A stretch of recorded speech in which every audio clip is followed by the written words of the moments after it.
Going for that skinhead. When we first met him, Yeah. wasn't you sort of, and then you had it cut, didn't you? Yeah, I had a skinhead for many years. I think first skinhead I had was when I was about 14, I think, if I remember rightly. Yeah. It feels much better, doesn't it? Oh, it's lovely. Yeah. You don't even need shampoo, you just, regular soap will work. No, I use shampoo. Oh, okay. If you want to be dirty, that's fine. You filthy boy. I don't know. We're just poor over here. Well, that I don't believe.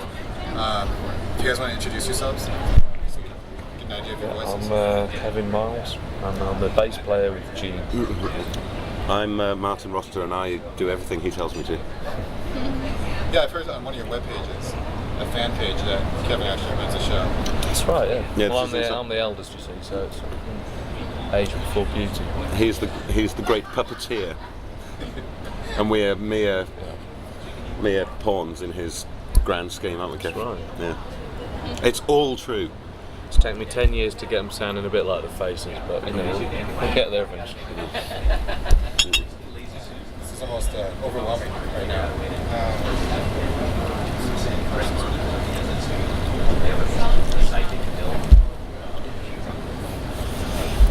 What shall I say next, Kevin? I don't know. Control me, boy. So you guys enjoyed the venue last night? Yeah, very much actually. Yeah, I had a great time. Yeah, I felt like Buddha. It's sort of like the Marquee almost, and it's a very legendary venue. A lot of famous people have played there. John Lennon used to hang out there, didn't he? A lot of heavy metal bands. Well, we're not bothered about them, are we? But yeah, I mean the fact that John Lennon got kicked out of the Troubadour is interesting. quite important to us. Elton John's first American show, I think, was So you're going to try to follow in his footsteps? no. What, by getting kicked out? Or getting a wig? Well, we tried so hard, but they're all so nice. Tried smoking, but That didn't work. How was the crowd? good actually. Yeah. It's there's no barrier at the front, and we've sort of found over the years that an atmosphere tends to be better if people are pushed up against the barrier. People seem to be able to relax a bit more, don't they? Yeah. Instead of sort of stood, just sort of.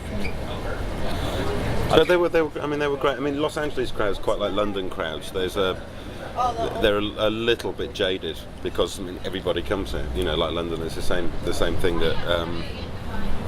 It's not like going to,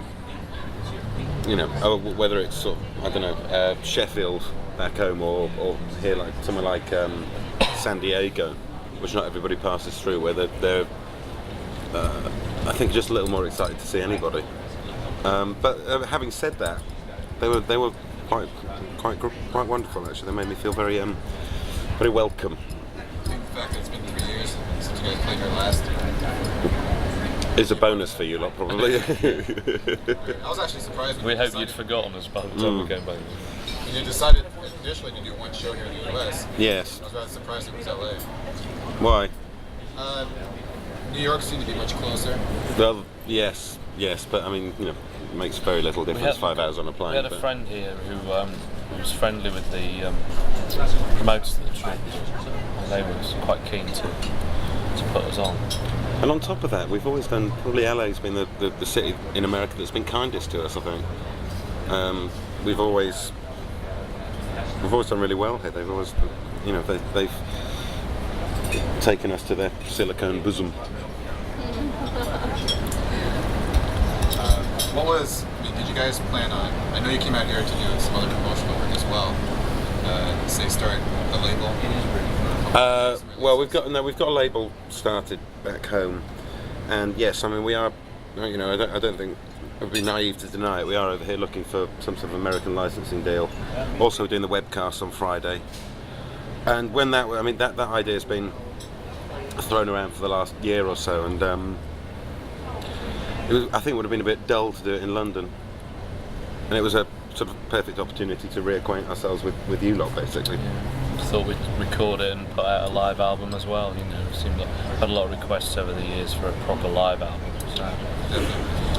So we're going to get that out. We're going to mix it as soon as we get back, hopefully, if it all goes well tonight, tomorrow. Yeah. And put that out at the end of June. So you plan on doing a live video as well? Yeah, there's talk of a video, talk of a DVD.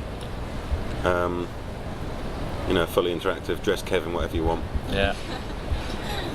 You guys did, I think Steve posted something about wearing nursing outfits. Did he? He was Tomorrow night or Friday. obviously drunk. Right, brilliant. Well, I'm used to that. My wife's in there, so I'm probably a bit jaded with that. Yeah.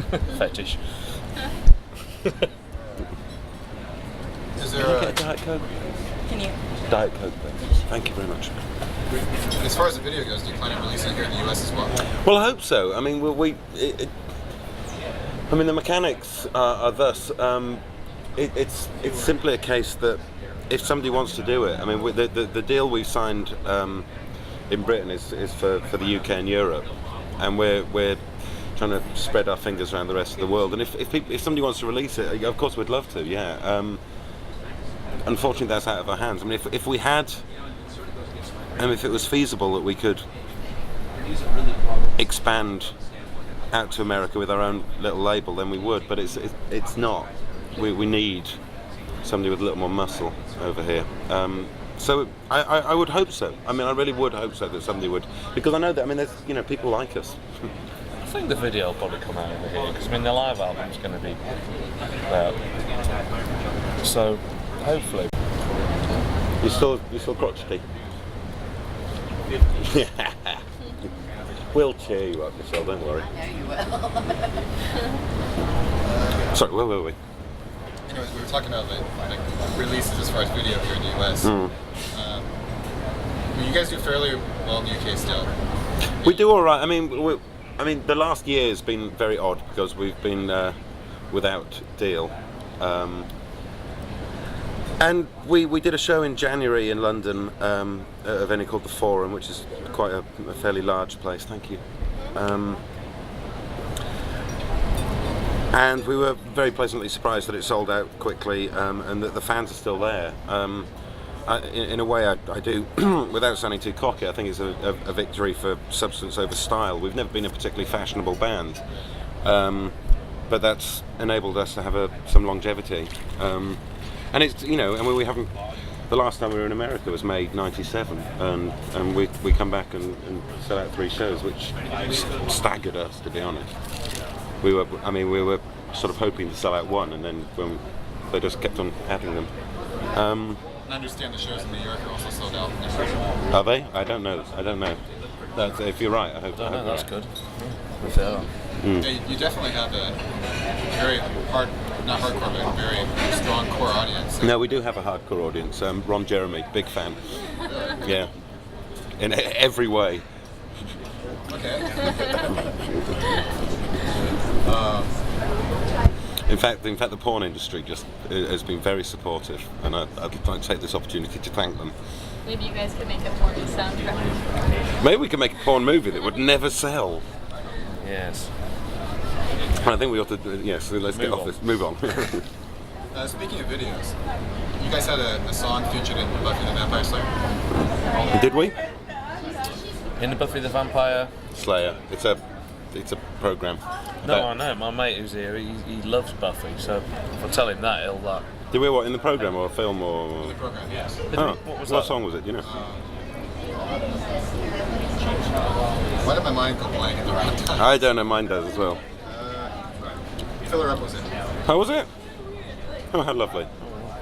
Yeah, for some reason, the only reason I know it, just the person I work with happens to be a huge Buffy fan. She does her own show. Mm-hmm.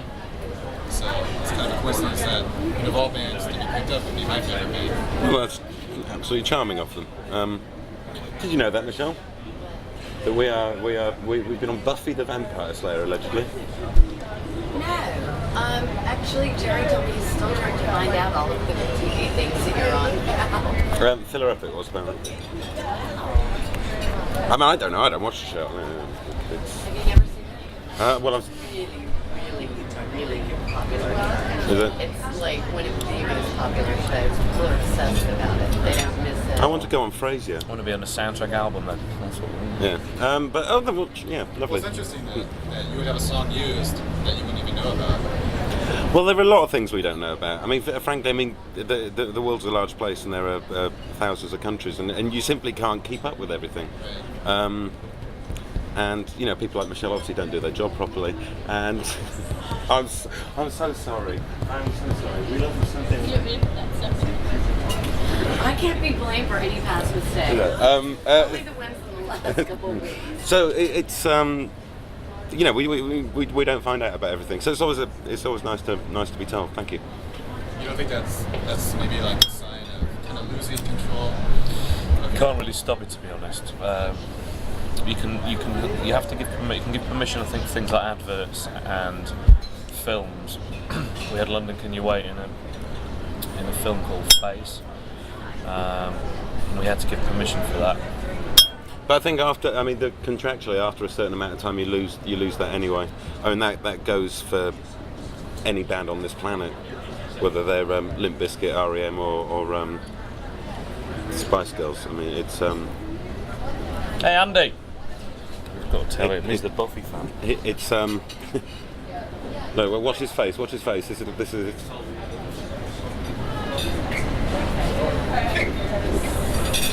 So it's yeah, I mean, you just simply don't find out about everything. But that's okay, you know, I mean, I don't think it devalues the songs. I think the songs stand up and I mean, they still, I mean, Christ, I co-wrote them and they don't devalue them for me, so why they should for anybody else? Well, did you know that recently, I think it was Sheryl Crow went up before the Congress, they had some kind of law that was passed, and part of the law said that artists are now basically hired, not as far as they don't like retain the rights to their music, but they're kind of like hired talent, so that the company maintains.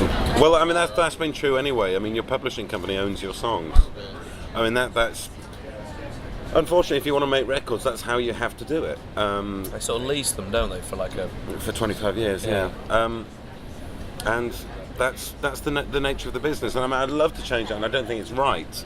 But you know, we're in the grand scheme of things, we're a small, albeit quick fish. But at the end of the day, though, it's like the fact that we played on Buffy, we'll get paid for it.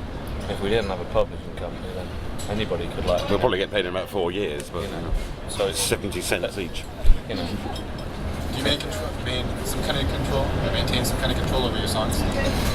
Oh, as much as we can. As much as we probably now have.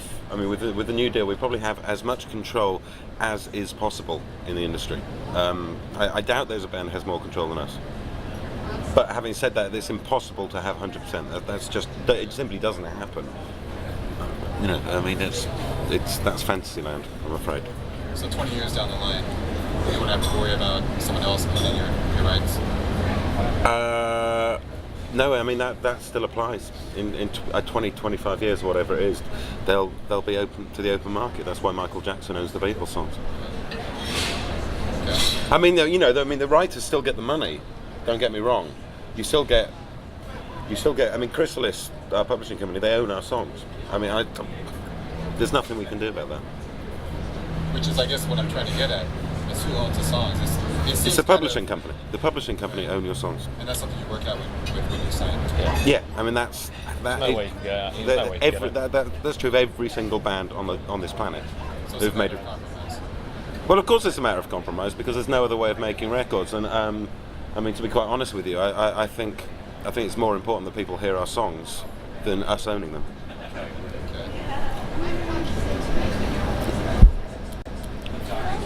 As far as the songs themselves, there seems to be a change in the way that you're bringing them forth. Like the original music, say from Olympian, seemed to be much more emotional, and now you're getting a little bit more political. At least as far as lyrics go. Well, you've got that copy of Revelations, haven't you? That's,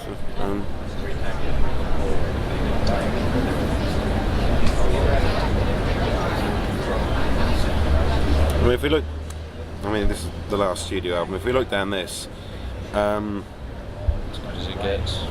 I mean, there are 3 or 4 political songs on this, yes, but politics is emotional. I mean, it's not an intellectual pursuit; it's a pursuit of the heart. And the reason I mean, Kev and I are both, I think, still proud to say we're socialists, aren't we? And I don't do that because I think it's intellectually right. I do that because I think it's morally right, and therefore it becomes emotional. I still get angry. I still get hurt. I still, I mean, without sounding like Whitney Houston, I still look at the world and it pisses me off, But having said that, you've got songs on here like Little Child, which is about when it was written, it was about my unborn kid, and that's a highly emotional, very small, very micro little song about a tiny little detail in one person's life, and I think it's as emotional as anything we've ever done. I think we're just broadening. All we're doing is broadening the way we show that emotion, but it's still there. I don't think Gene would be Gene without it. So it's just perhaps a signal of your growth as songwriters? Well, I mean, lyrically, if you think of the first album, Left Handed was a very political song, and This Is Not My Crime. Do You Want to Hear It From Me? Sort of B-side. There's always been political sides to some lyrics. I know Martin writes the lyrics, but that album, there's more than. But it's probably with the growing unease, sort of waited so long for a left-wing government to come into our country, and then when they came, they weren't. Just a disappointment. So, what are the things that still motivate you when you write? I mean, what really gets to you? What touches you? Well, I think the thing to remember is that there is still that sort of magic. My favourite song ever is a song called Repoj Mada Repoj by a Hungarian folk band called Muzikas. Now, I haven't got a clue what it's about. It's in Hungarian. I don't. My Magyar isn't what it was. But I love that song because it does that thing that music can do, which is just make you lie on your bed in awe, and just you have this absolute flood, this air raid of feelings that just smother you. The lyrics in Gene are intrinsic to who we are, but it's easy to forget also that there are simple things like lovely tunes that can, I hope, leave you breathless. So in that sense, I'm motivated by, I think we all are, just by creating any sort of response from the listener. That's important. it's just a wonderful thing, isn't it? Writing a song and then recording it. You feel so proud. And so you've achieved so much, don't you? Granted, it's not like doing a brain operation, but it's for us. It's like what four of us have always wanted to do, and to be able to still do it and pay our mortgage as well it's fantastic. How's it feel? Obviously, the product is good. You guys write excellent songs, and you're emotional and quite depthful. But how does it feel when, say, you've slaved in the studio and public reception isn't quite as what you'd hoped it would be? You feel a bit pissed off. That's inevitable. I think we're probably more philosophical about it now, because otherwise it would destroy you. But we're still, we're here in Los Angeles playing to. So you have to look at it and think, well, in the grand scheme of things, we've done fantastically well compared to 99.9% of bands. We never even get a record contract. Never mind manage to travel the world and play. So it's. It is easy to look at it negatively, and you do have to punch yourself occasionally and say, well, hang on, do it from the other side, and you suddenly realise I know the names of people I've met because they like our music in about 40 or 50 countries in the world. We've been to Japan and we see the same faces, and they adore us and they adore our records. And so I don't. Sometimes you do sit there and think, oh, this is shockingly unfair. But then you see some very talented buskers. Well, I'm specifically speaking of, say, Little Child, which among fans seems to be, for some reason, I'm not sure why, but it seems to be the least popular song. The least popular. Oh, that's I cute. don't think you've done yet. Does it? Well, that's maybe that's something to do with there is this sort of weird sort of attitude to people in bands when they suddenly have children. It's as I know the Gallagher brothers have had like serious knocking in the British press for becoming fathers, which is unbelievable. I just think it's just part of life and growing older and moving on. It's like maybe it's something to do with that. People like I don't know. Maybe people still like Martin to be like sort of single chap who's available. Or, I don't know. That's my take on it. I think musically and melodically and lyrically, I think it's one of my favourite songs, Gene. I think we played it at the Forum in January. We had, do you know Dodgy, the band Dodgy? We had a drummer from Dodgy played and Matt played acoustic, and it was just great, wasn't it? Playing Oh, it was lovely. Yeah. bashing that out. I agree. It's one of my favorites, especially on the album. Good. Yeah. You can tell that it's such a strong emotion for you. Yeah. Well, what the song. I think what people forget it's not over sentimental really. I mean the root of that song is the fact that my missus and I, we had a miscarriage, and she got pregnant again, and this is a song saying I hope this one survives. It's not at all aren't you lovely, I'm going to stroke your smooth bottom that looks like a peach. It's And the baby. yeah, thank you, and you of course. Oh. It's a very, it's a highly emotive issue, and if people think it, people are entitled to think what they like, just not in front of me. I do have a couple questions that some of the listeners are curious about. We talked about playing live. What would be? How would you say was your most proudest moment live? There have been a few. I think V97 was it was a festival in Britain, Virgin Festival. We played in '97, and we were on the second stage against the Prodigy, weren't we? And we pulled a massive crowd, and That was one of the best shows I've ever we played. played really, really well, didn't we? And I think the Forum in January was a The Forum in January. I mean, having done the Albert Hall, still. yeah, that was a great. I mean, I drive past the Albert Hall, and I don't know whether you've ever seen it, but it's this highly, monstrously impressive building, and to go past it and think, we filled that. And you go past it and think, well, sometimes you just go past it and think, well, actually, I filled that. And I'm sure we all do, and that sense of like, ha. Yeah, it was great, wasn't it? All the families in a little box with, Milan, 1995. Yeah. That was an important show for us. First time we heard the songs being sung back in a foreign accent. It gave us a sense of, that we were translating over water. Let's go. Good, man. So, Charles. Steve. Allie. Hey, Ali. Nice to meet you. Sorry, you guys. Do you want to do a bit of yapping? Yeah, we will. If needed, if not, leave on some cool. If you want to answer some questions. Someone take over from me then. Get a load of me. Somebody take over from me. Yeah. We got a lot. It's a tag team interview. I'm the Rock. Yeah? Yeah. No, that's me.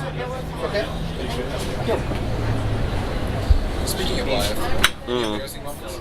Oh, many. Absolutely, hundreds.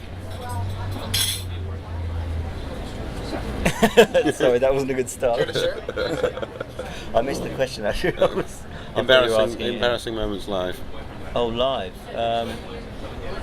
Well, so I think the worst one, for myself, or the one, and the one that I remember is you at Glastonbury, really, sort of falling over on the stage in front of 40,000 people. The moment we came on, it was first song, wasn't it? Yeah. Yeah, we're really like going for it. And Martin climbed on the monitor as he does every night, successfully. He's a very good monitor climber actually, and he just fell completely on his arse in front of 40,000 people.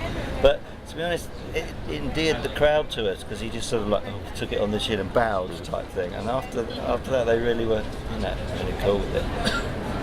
I don't think I've ever had anything myself really bad. A monitor fell on me once when we were in Germany. I was actually just a huge monitor just fell on me and it just got my arm. Just managed to get out, before it crushed me to death. I've done a lot of reading recently on the Beatles and how they came out from basically nowhere. Do you guys get a sense that maybe without music, you wouldn't have all these opportunities to travel the world? Of course. I mean, I can't imagine. I mean, Matt, I can't imagine anything else that would have done this. I don't think any of us would have made professional footballers. So. No. I mean, I wanted to be a social worker, if not a musician. I mean, music's always been my number one. Social. If I'd have been that, I'd have never got to travel. It'd have been holiday once a year and sort of, Mallorca. Well, Prague or something. But it's just, so we do feel sort of lucky to do that.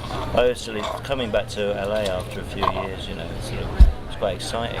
It's just exciting to sort of sit in the pub with a few friends and just say, "Where are you going tomorrow?" "Well, I'm going to Los Angeles to play 3 shows," and that is just. I still get a little excited about saying that to people. That's the way it should be, really.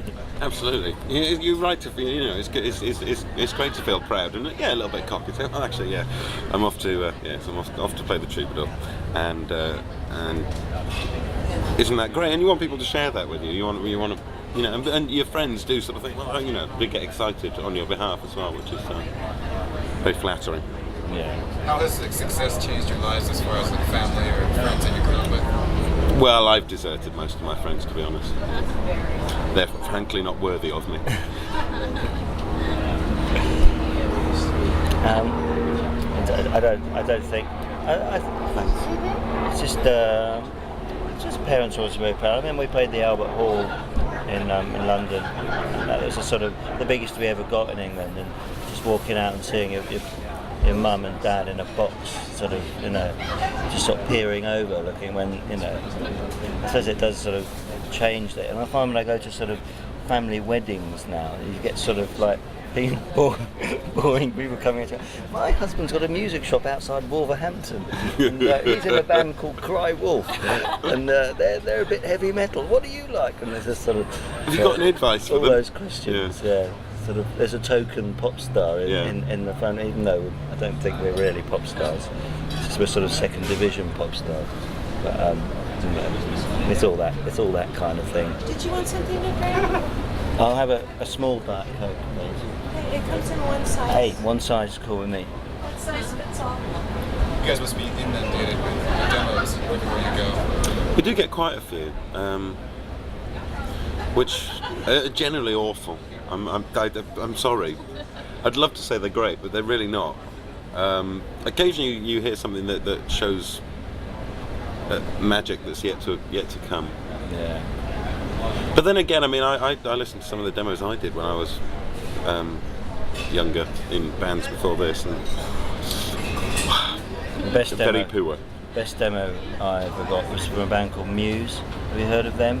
They're just starting to break in the UK now. They're fantastic, and they were just. We were at the time getting local bands to support us in every town, and we did one in Exeter,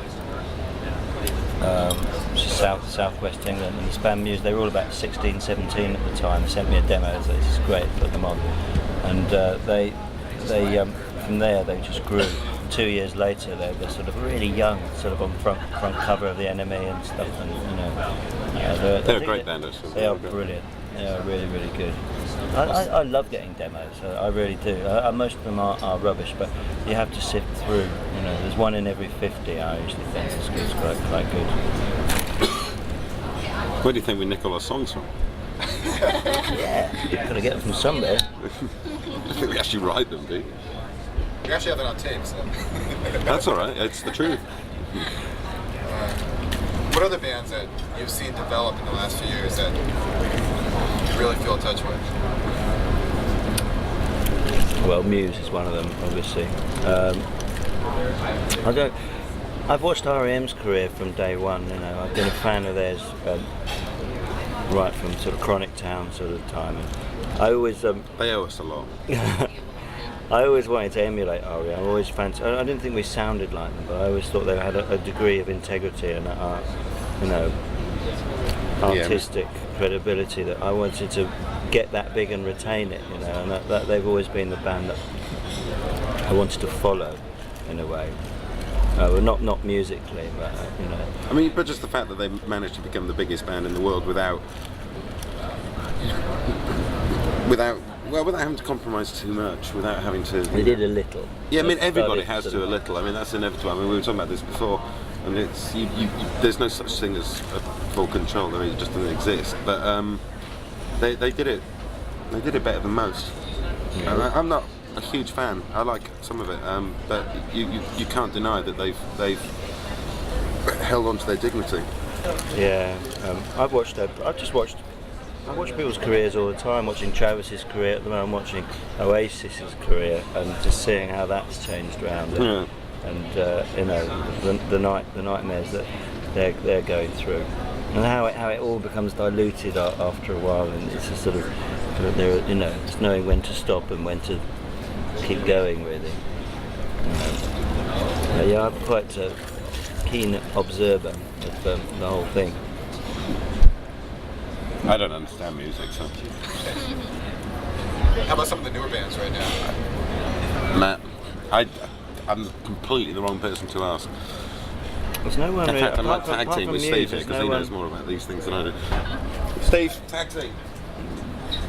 I think there's a band called Coldplay that are not too bad in the UK. Just talking about bands, up and coming bands that we like.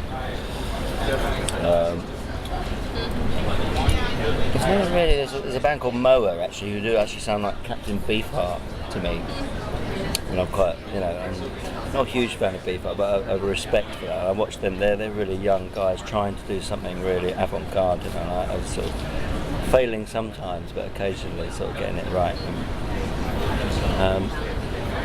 So obviously, sort of Travis, they're doing well. I like the fact that they've got a good ear for melody and simple chord structures, classic chord structures, and I can always steal something off there.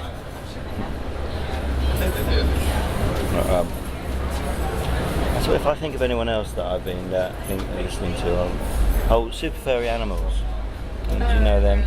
They're a brilliant band. They're great live, and they never used to be good live, but they became great live. And they're another band sticking to their guns and doing exactly what they want to do. Who's this? Super Furries. Oh, we like Super Furries. But they're probably a band that actually got a fan base, and they're not really going to break it huge, I don't think, ever. Well, they might do. But, I heard the latest. well, the Welsh language album, Mung, or whatever it is. Is that how you pronounce it? I don't know. I think it is Mung or something. I went to see the gig in London where they played the majority of that album, and I think half of it is fantastic, and half of it, isn't. Gorilla, the last album, was brilliant. Yeah, I was curious because I played one of the songs last night and had no clue how to pronounce it. Right on the album, right? Right, you just end up just kind of. No, you spelling just it sort out. of yeah. Especially over here. Track 7. I think most people have no clue that, say, in the UK, there are different languages for different regions. Oh, very much so. Well, sort of accents and Well, it's only Welsh, really, isn't it? Well, Welsh and English. It's just Gaelic, these sort of things.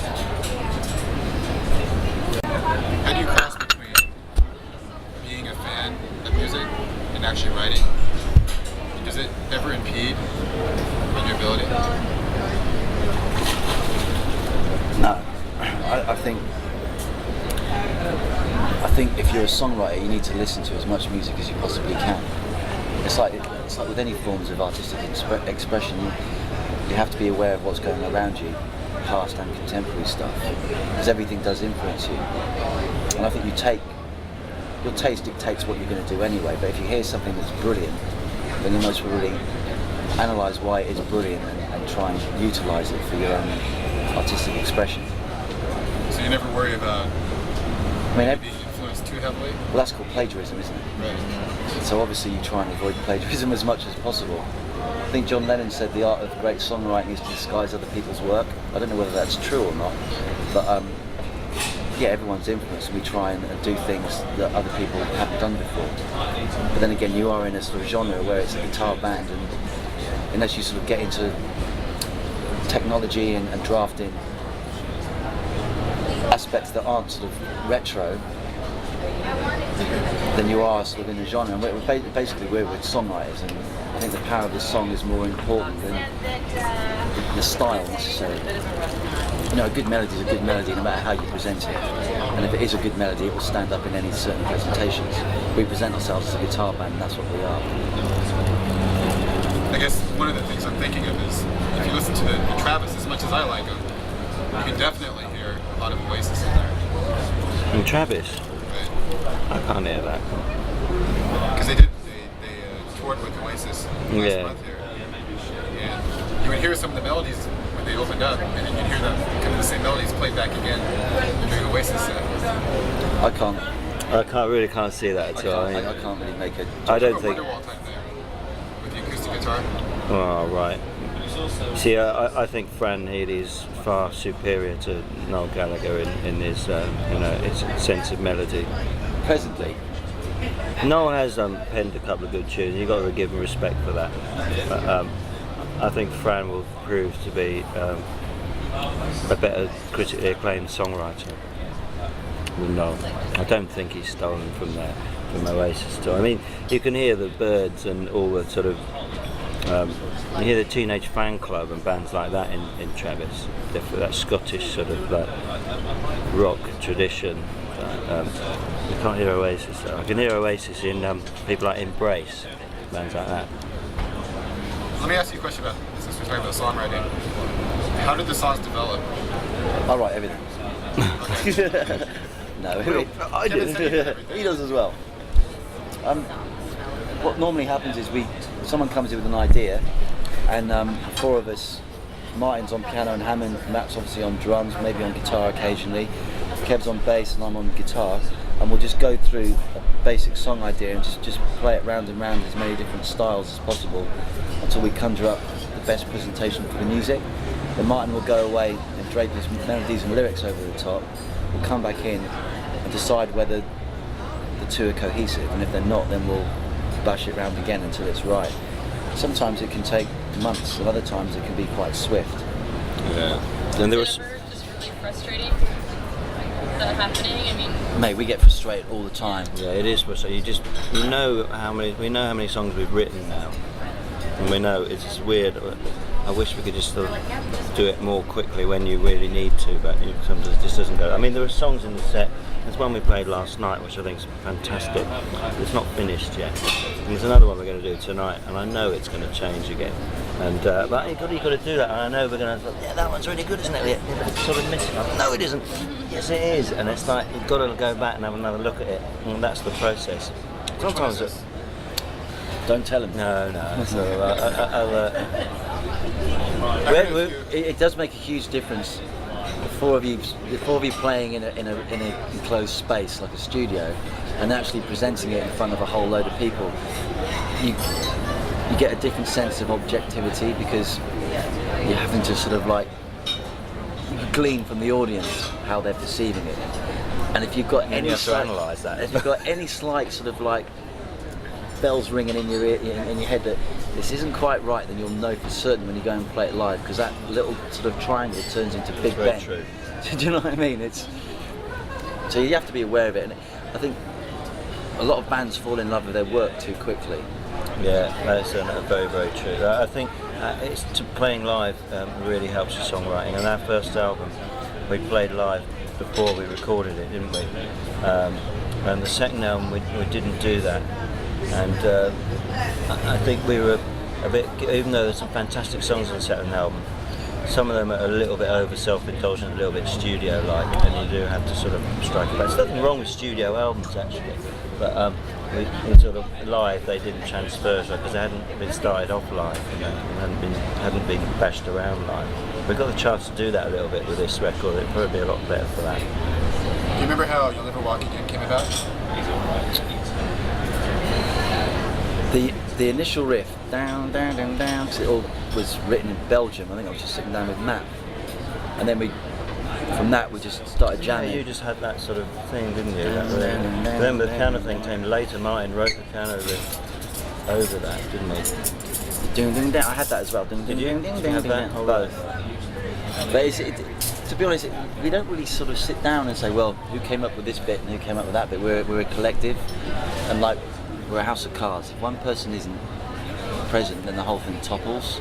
So, I mean, I write riffs and I forget them, and Matt says to me, "Man, you're playing that wrong." It's and it happens all the time. It's like this is different. Like so, without sort of Matt, I must really forget half the stuff I write anyway. So we all sort of edit each other and we all encourage each other, and collectively we come up with the Gene sound, man. But it's sort of it's true. I've got a mini disc and I tape loads of stuff. And me and him are sort of jamming guitars and stuff. You know, and every rehearsal now I tape mini disc stuff, and so it's great. Last time in Japan I got a mini disc. I'm really glad it's helped our songwriting a lot actually. It just retapes loads of things that you would have forgotten before. It's a bit of a chore going through it sometimes, but it's worth it. Does anyone actually write music? I think Martin does. Martin can read music. I don't think he's sort of that. He's the most sort of classically trained of us, you know. He can write string lines and score them as well. I think he will do that this time with this album. He wants to score out the string parts first and do all that properly. He's getting better and better at that, I've noticed. He's become really good on the Hammond, Martin, as well. I mean, he was he's a piano player really. But the Hammond playing is getting brilliant now, isn't it? Really soulful stuff. It's good. We like that. How did you two come into your instruments? I did. A little history on, how you got into the drums or how you started guitar? My brother was always, my brother was a bass player and had guitars lying around, and I had a guitar lying around in the house for ages, and I picked it up when I was 16. No real sort of calling or anything, it was just lying around, so I had a bash at it. Bought a book, and you had to paint all your nails to follow the guitar chords. My father thought I was going through some weird phase in my life, because I was walking around with nail varnish all the time on my hands. And just after about 6 weeks, I had all the open chords sorted out, and I was in a band within about 2 months, and it just sort of went on from there. But I never thought I'd end up doing it as a living, really. It's just something you kind of like, well, that's obviously how it sort of panned out. I've never heard of the nail polish technique. It's great, you should try it. Start your own school. I watched Steve develop as a guitarist, and because I was in a band with his older brother. And spin, right? Yeah, that's right. And it's actually Steve just worked really hard at it and became really good. You got to do that, and he had a certain amount of attitude in his playing always, even when he was sort of like not particularly well way off as good as he is now, you know. So it just there was a certain, I don't know, sort of picking up sort of that Hendrix stuff and being able to play them with soul, you know. Sort of, you know, that's a sort of something that not everyone can do, really. I think it's just a question of enthusiasm. If you're really enthusiastic about something, then you will succeed. If you lose enthusiasm, then it doesn't allow you any form of talent to really sort of breed and get better. I've just found guitar playing sort of solace, really. I was crap at sports at school, and you know, it's just something for me that's mine. I'm fucking good at it, you know, and don't have to compete with anybody on any other level apart from that's what I do. Was there another guitarist that really influenced you? I think the main one, when I started hanging with Kev, he brought in a lot of the Faces stuff, like with Ronnie Wood, and that's when I think for me everything really turned on its head, and that's when I really started getting into sort of rock blues guitar playing. Before that, I hadn't really listened to Hendrix very much. I was more into sort of like the Stones. But I think Ronnie Wood for me, through Kev's influence, really sort of like dictated my sort of style and the way I wanted to go. It was quite revelatory really. So that was a good thing that Kev did for me. That was when For the Dead riff came. That was a sort of very important moment, I suppose, in Steve's sort of development, and that riff, really, isn't it? And it's just like, that is a killer riff, man. It's just like, you've written something good. When we wrote that, and we finished the song, and we thought, we've actually got something that's really soulful, and it's quite classic sounding, and also contemporary because of Martin's take on the lyrics. And it was very influenced by the Faces sort of track musically, if you take Martin off it. It's a really interesting marriage, and we realised I stumbled on something, and it was just like, oh right, now's the time to go for that sort of thing. So that was kind of like the blueprint for a lot of songs that came after that. We never get bored of playing for the Dead. Not really, sometimes, but we play it not every night, but most nights, because fans demand it, and I don't mind. I still play it in sound checks. Steve still strikes up the riff, and rather than I might play along, play it again for the 500th time, I never get sort of pissed off for the Dead. That's a mark of a good song, actually. There's a sense of security in that track as well, because we know that was the defining moment where we were onto something. So when you play that, you know how it sounds, and it's a good yardstick for judging sound checks and how the band's sounding in any room. If you've kind of got that one song nailed and it sounds great, then you know that everything's going to be all right, basically. For the Dead doesn't sound great, we know we're in trouble. Yeah, big style. Help. Taxi. Are there any other songs that you guys say? What's the song you're most proud of all the year? I think my favourite Gene song is probably "Where Are They Now?" Actually, I like so many of them. That's the one I probably, as an end on Drawn to the Deep End, the fade out of that track at the end is my favourite bit of Gene music ever. And it's just the fade on the last bit of "Where Are They Now?" I love the song. It's probably my favourite Gene song, but that bit is my favourite bit of music. I don't think we've surpassed that for me. It's just sort of a bit of a wow. There's some wicked new stuff there. Yourself? Do you know, I don't think I can really pinpoint it, because there's so many sort of like the way sort of Martin delivers things. If you've got stuff like "Speak to Me, Someone," which I think's fantastic. Yeah, it's awesome. And we've also got so much stuff. "Why I Was Born" as well, I really like. I try not to think about it too much. I just like our songs, and that's enough for me. It's quite good to become fans of your own songs, though, and you should be like that. I sometimes forget that we wrote those sort of things, and I become a bit of a Gene fan myself, and that's great to be like that. It makes you take care of them. And the songs that you don't become fans of are usually sort of, they're not up to scratch, and you sort of got to do better. It's lyrically, I think "This Is Not My Crime," I think is one of the best lyrics that Martin's ever delivered. I still read those lyrics and just think, that's fucking brilliant. There's no way I could ever conjure up that take on that subject so eloquently, and it's, just think, hands down, respect. And when you've got that sort of level of respect between the four of you, Kev being a fantastic chord merchant and a brilliant sort of bass player, and everyone's got a mutual sense of respect for each other, it makes everything a lot more harmonious. So if someone has got a problem with something, you listen and go, okay, well look, this is like this, we can go through other ideas and try and make it better, and normally we do succeed in doing that. Where I know other bands go, no, this is the way it's done, that's it, game over, and you've got to live with it. It's like, fuck that, that's not right. Are there times when you'll listen to your own music? You throw on the CD and listen to it? I do occasionally. I do occasionally, yeah. Not too much. You spend so many months and days writing the songs, then recording them, and then playing them. To sort of go and listen to them again, this is almost like opening up things that don't necessarily need to be opened up,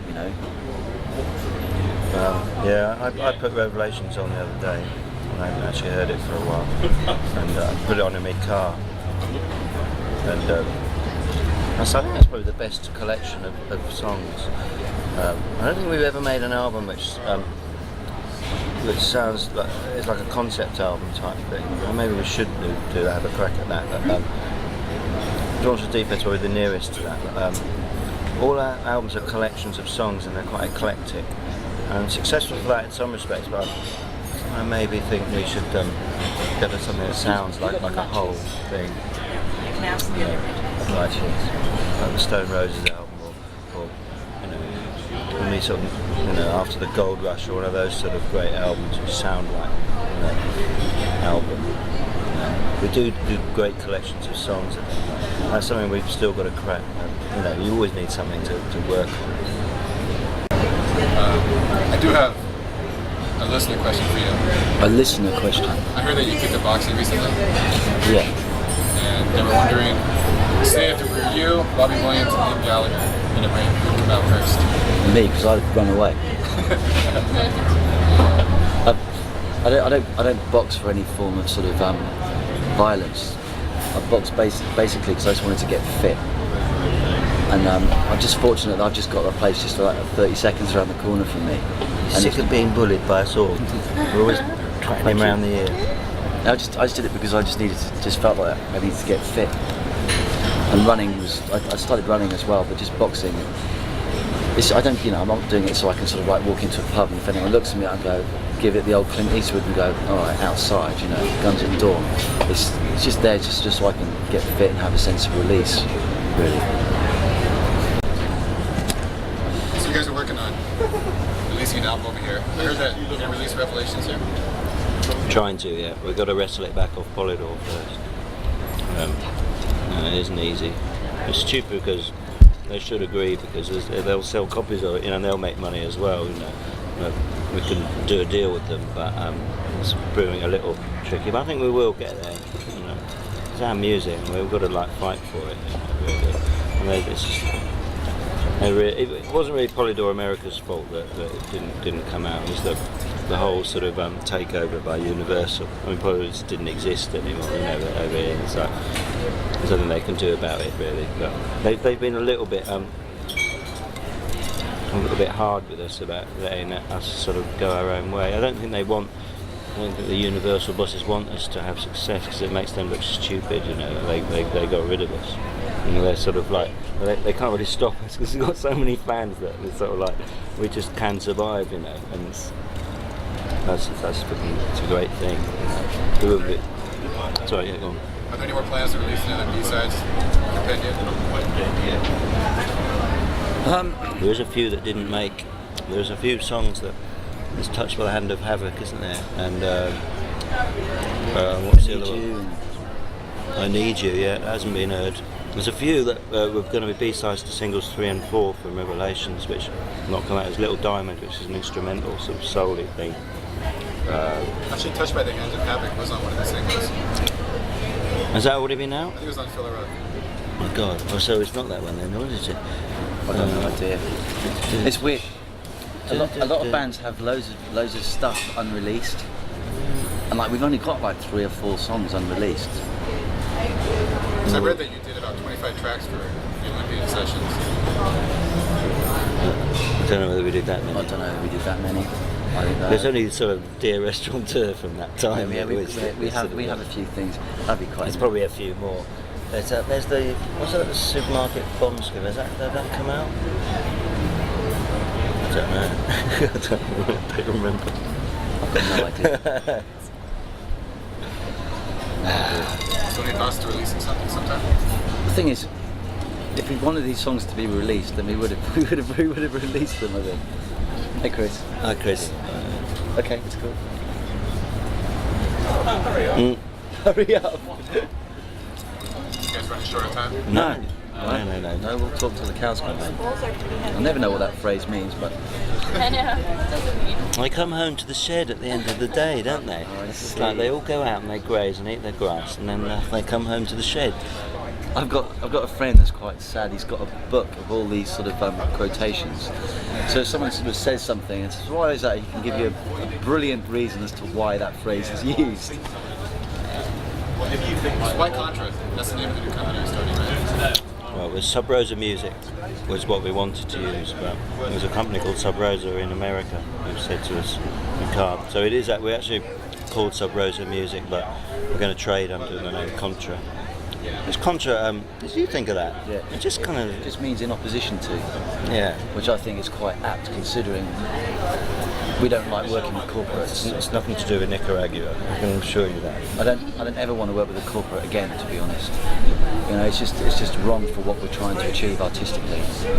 And I'm sick of being. I think we're all sick of being pressured by monetary values rather than artistic sort of expression. And we did get a lot of sort of hassle that was unnecessary, which made us sort of choose singles which we otherwise wouldn't have chosen. And it's just, it all comes down to cash. I mean, it's something we don't really need to get into, but you know, it's nice for us now to be independent and have people that believe in us quite blindly, that we are actually good musicians and we're worth being backed, rather than just being under the umbrella of a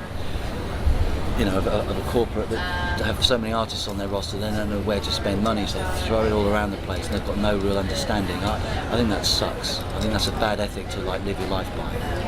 So contra is in opposition to that. Curious people, especially compelled to play all ages shows and keep the cost of tickets to your shows down. Yeah, we've always done that. We've always done that. No, we're not elitist in any way. Yeah, that is important. The all ages show is more of a thing in America, I suppose. But certainly the ticket prices we've always kept. But it's worked for us in a way, because we've always like sold tickets live, and it's like, you know, we just did the forum in London. You know, we had 2,500 people there. And to not have a record deal for a year, you know, be able to do that, and it means some of these things are paid back to us. You know, we've always kept the ticket price pretty low. You know, not that low, but lower than most people. And you know, we're rewarded by sort of, you know, loyalty. You know, so it works for us as well. How do you guys feel about the way the internet's really helping musicians? Some get out there and it's kind of hindering others by. For us, it's going to empower us, I think. Think so? Yeah.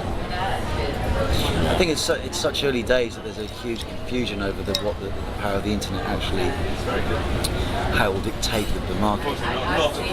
You know, there's not enough, in a majority of countries, there's not enough technology in people's homes in order to exploit the fact that music can be delivered over the internet, basically through the downloading problems and the lack of quality. But I think the whole retail market is going to change hugely over the next 10 years, because you do not need to have big hangars full of product.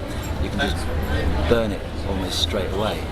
So it just means that the retail situation, which obviously dictates all the charts and dictates the media, because if in the charts it all follows, it's going to have to be taken into account through the internet sales and all that, and it's much easier to release your records on the internet. It doesn't cost half as much money, and you can do it yourself as well. Anybody can like make music in their bedroom now, have their own website, and people can you can have your own record company basically from your own house. You know, and it does cut out all the fat cats with their cigars going, "Show me the hits, boys," you know, and I think that's a godsend.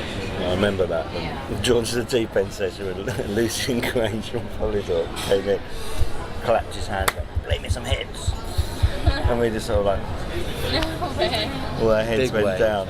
And the sort of A&R man said, "Lucian, don't say that in front of Gene." We were like, "Oh God, it's done." You don't worry about internet pirating?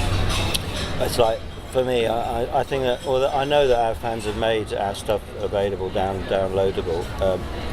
I mean, to me, it's like sort of home taping, really. A sort of, and it kind of, I don't think it does too. It's probably going to do us some good, really. It's just a word of mouth type thing, you know. And all that sort of, at this stage, I think I would encourage it really more than, you know.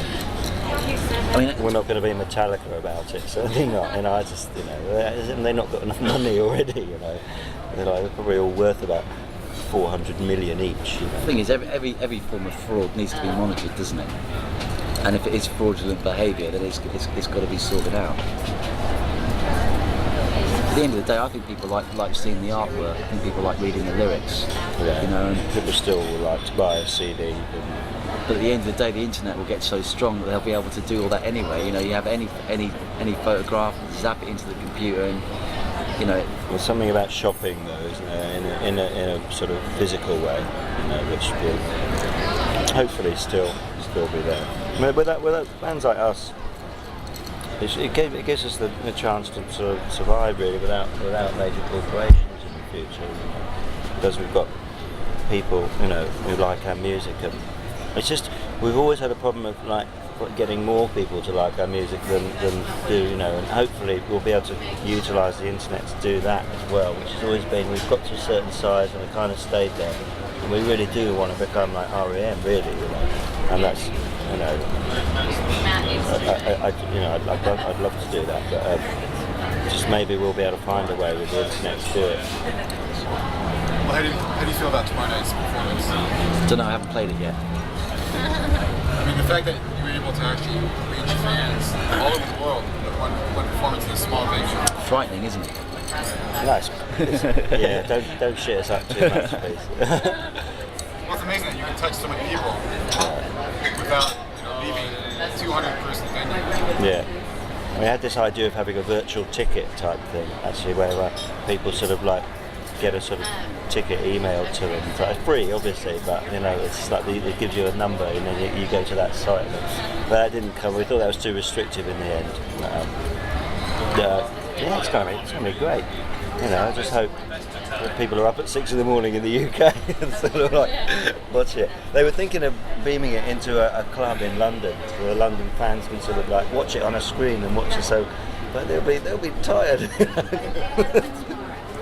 I don't think they like us enough to get up at 4 a.m. and sort of like go somewhere, I don't know. Did you have some listeners that wake up that early? You have a few people in the UK that actually wake up at 5 a.m. to listen. Oh, cool. Which I can't imagine why. I probably would do the same likewise. But it just shows the power of the music. Something. Yes. A chance to listen to something different than Britney Spears every hour. Well, yeah, that's the way it's going. There's some shocking stuff going on in the music industry at the moment. It really is. And people that aren't even stars, people who are just sort of frightened little girls and boys, just kind of like putting roles as puppets, and bands where you can just lose 2 members and 2 other members join and nobody sort of seems to notice or sort of like care, You guys don't. To me, as far as being a fan, it's almost frightening, but it seems like it would be a little scary as an artist to see the way the industry is moving around.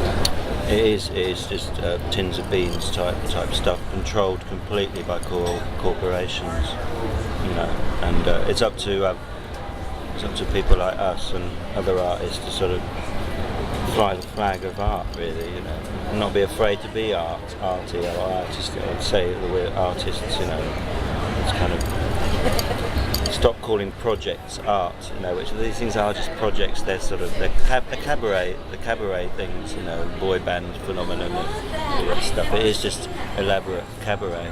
And sometimes it's very good, like in an entertainment world, but there really needs to be a balance, and there's a lot of great stuff getting squashed. The thing is, all industries change for one reason: progression. And obviously, the whole sort of like internet scenario is in a confused state at the moment. It'll take a while to settle down. I'm sure once it has settled down, it'll be for the better of everybody involved. This kind of goes hand in hand with this next question. How does it feel to come into the US and try to kind of regain a footing? Regain a footing? Well, yeah, you built up a good fan base with Olympia and drawn to the event, and then you kind of lost it for a while because of the deal. It seems you can have to reestablish yourself. Yeah, you've got to fight for everything you want. If it's given to you on a plate, you become complacent. I think at the end of the day, if we have to fight all over again, then that gives us a sense of hunger, and it gives it a new sort of challenge. And I think when you're challenged, it puts you in a different mindset, and you deliver things that you wouldn't possibly do if you were in complacent land. Yeah, it's great. It felt like last night it was a case of needing to win over some of our American fans here, because I haven't seen. Obviously, we're a lot older now. We haven't been here for a while, and we probably look a bit different, so they remember.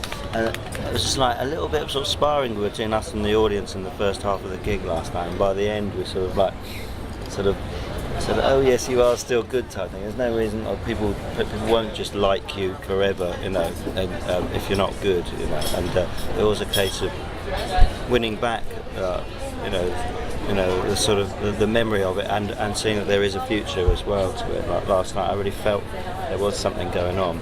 And hopefully tonight will be better than last night. You know. Are you guys taking requests for tomorrow night at all? What's a request? I had a fan listening who was interested in hearing you speak to me something. We'll do that. We played that last night. Yeah, we'll play that on the web, but we hadn't in the London shows recently. We didn't do that in the Forum. We didn't do that in the Scala before we came out. But we decided to do it over here. It did actually go down really well last night. I think we're probably going to mix the set around a bit tonight and pick the best of the bunch for Friday. You know. Ever play any B-sides? I'm trying to think what B-side. We might play This Is Not My Crime on this tour. We've got that up our sleeve. I don't know. We have to wait and see. Really. There is a couple that might come out. To be honest, you know, we want to come back and do a proper tour of the States anyway. This is just sort of like quite a gift actually, just to sort of come out and do 3. I mean, we're quite fortunate that the fans have been loyal and allowed us to play 3 nights here. You know, and obviously we've got the webcast and stuff, but this to us is just like a rekindling of the fire that we kind of like tried to start sort of years back, and now we're in a different situation where we've got people that believe in us, so we'll come out and do proper tours. And then once you start doing proper tours, it gives you more scope to like really raid your back catalogue and bring things to the fore that you might not would have done. Because to be honest, you know, we'd get bored if we played the same set every night. You can't. It's like watching the same film every day. You can't do it. You know, we've written sort of, I don't know, it's like about 100 songs or something we've done. We've written so many songs. Must be about 100. Yeah. You know, it'd be stupid for us not to sort of like bring out rarities. It puts us on our toes because we're thinking, shit, how the hell did we play this in the first place? And also, you know, it's just nice for people to hear things that they would normally hear from us. Sick, Sober and Sorry was our was the B-side that we did sort of embrace and became like every night in the set. So we overplayed it, you know. Now we've sort of put it on hold for a while. But I can't help myself actually. That's one of the greatest songs we've ever written, and it should have been on Olympian. I don't know why we didn't do that. But it's a great. I mean, it's very. The B-side, there's nothing really wrong with the B-sides of them being more lowly than, you know. It's actually quite cool that song is on the B-side, and it's a favourite of it's one of the favourite of ours and the fans, I think, as well. You know, gives it a status all of its own. Have you guys played all night live? That's what I did. This happens to be my personal favorite. Yeah, we have. We used to sing snare on it, didn't we? Yeah. I can't even remember how that goes. That one isn't a teen favourite, really. It's sort of. That was an attempt. It was an attempt at a pop song, kind of. I think it's a bit shallow in a way. So there always has to be this sort of. I suppose Fill Her Up is sort of shallow in a way. It's just a drinking song. But All Night, it's kind of. I think Martin didn't really like it actually. He was the one who sort of like wasn't so keen on it. It's quite sonic, isn't it? Oh, yeah.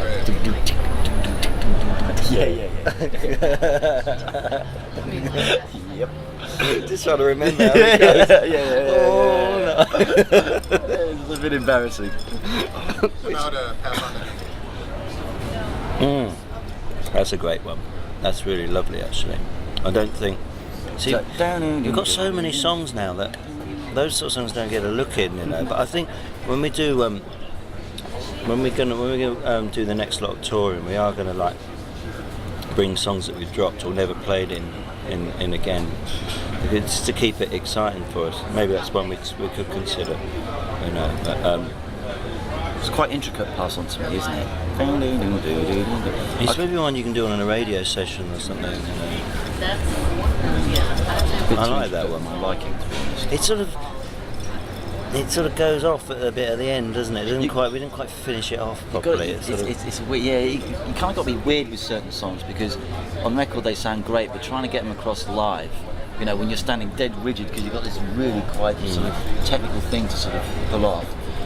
To be honest, I can't be arsed. I just prefer to whack a guitar a bit more and to be a bit more sort of violently emotive rather than isn't that pleasant.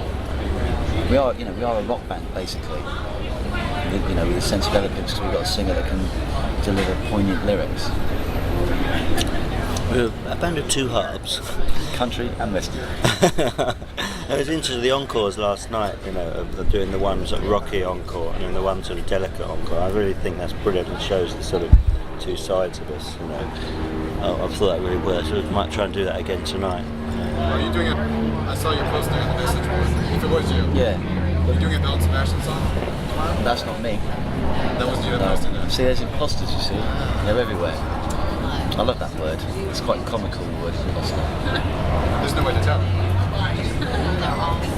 Well, there should be, because I've tried very hard when I do go on the bulletin board to have a sort of a style that, whatever, but it doesn't seem to work, so I'm going to have to conjure up a code or something. I really appreciate you guys for talking to me here. No worries, That's cool. It's a pleasure. It's fine. It's quite a relaxing place, this hotel. It's not the grandest hotel. I really like it here. I quite like sitting around, sort of just chatting. Really. You know. We do that with the crew, or we do it with yourselves. You know, it's kind of quite cool, man.